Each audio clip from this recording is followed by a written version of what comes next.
लग रहा है कि मेरे घर में किसी ने बंधन है, या मुझे ऐसा लग रहा है कि मेरा विकास नहीं हो रहा, मेरी उन्नति की ओर नहीं बढ़ पा रहा, सारे उपाय कर लिए और मैं उन्नति की ओर नहीं बढ़ रहा, तो श्राद्ध का पक्ष चल रहा है। 16 दिन श्राद्ध के चल रहे हैं।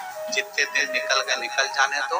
जितने दिन बचे हैं, एक छोटी सी कटोरी में गंगा जल, थोड़ा सा जल बेलपत्री के वृक्ष के नीचे और थोड़ा सा वही जल बचाकर शंकर भगवान पर चढ़ाना प्रारंभ कर दो।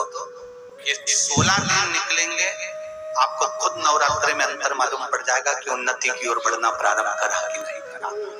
थोड़े से जल में गंगा जल मिलाकर बेलपत्री के वृक्ष के नीचे डालिए और थोड़ा सा जल देवाधिदेव महादेव, उसी कटोरी का जल, उसी पात्र का जल, उसी कलश का जल, चाहे तो आप कटोरी में ले जाओ, चाहे तो आप गिलास में ले जाओ, चाहे तो आप तांबे के पात्र में ले जाओ, चाहे तो आप कलश में भर कर ले जाओ, या रोज जल चढ़ाने जाती है उसमें थोड़ा गंगा जल डाल के ले जाओ। पहले बेलपत्री के पेड़ के नीचे चढ़ा दिया, उसी जल को ले जाकर थोड़ा सा बचा हुआ शिव जी को चढ़ा दिया। बाबा से विनती कर ली, बाबा हमारी उन्नति नहीं हो रही, बड़े दुखी है, आगे नहीं बढ़ पा रहे, बहुत कष्ट में है, बाबा से अभी जितने दिन बचे उतने दिन तो चढ़ा, उतने दिन तो समर्पण, समय आया है। और एक बात और अच्छे से ध्यान रखिएगा, आप ब्राह्मण को भोजन कराएं ना कराएं, आपने धूप छोड़ी ना छोड़ी वो पता नहीं, गाय को रोटी दी ना दी, स्वान को भोजन दिया ना दिया, कौवे को भोजन दिया ना दिया, चलेगा।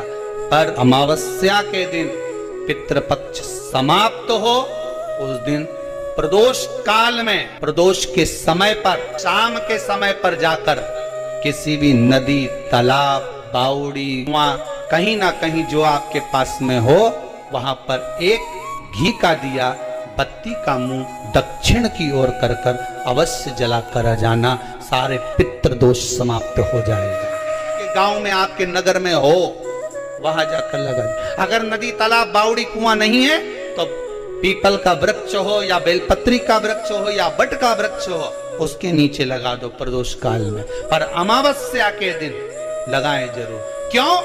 क्योंकि अमावस्या 16 दिन तक पितृ मृत्यु लोक में आने के बाद में भोजन ग्रहण करते हैं। अमावस्या के दिन पितृ शाम के समय प्रदोष काल में शंकर भगवान का नाम जाप कर कर नदी, तालाब, बावड़ी पर पानी पीने जाते हैं। वहां से जल का आचमन कर कर पितृ अपने लोक को चले जाते हैं प्रदोष काल के समय पर। इसलिए प्रदोष काल में जलाशय के पास में बावड़ी, कुआं, नदी, तालाब के किनारे पर दिया लगाया जाता है दक्षिण की ओर मुख कर कर बत्ती का, तो पितृ आशीर्वाद देते हुए जाते हैं कि फलो फूलो, आगे बढ़ो, उन्नति करो, तरक्की करो। ये पितरों का आशीर्वाद रहता है।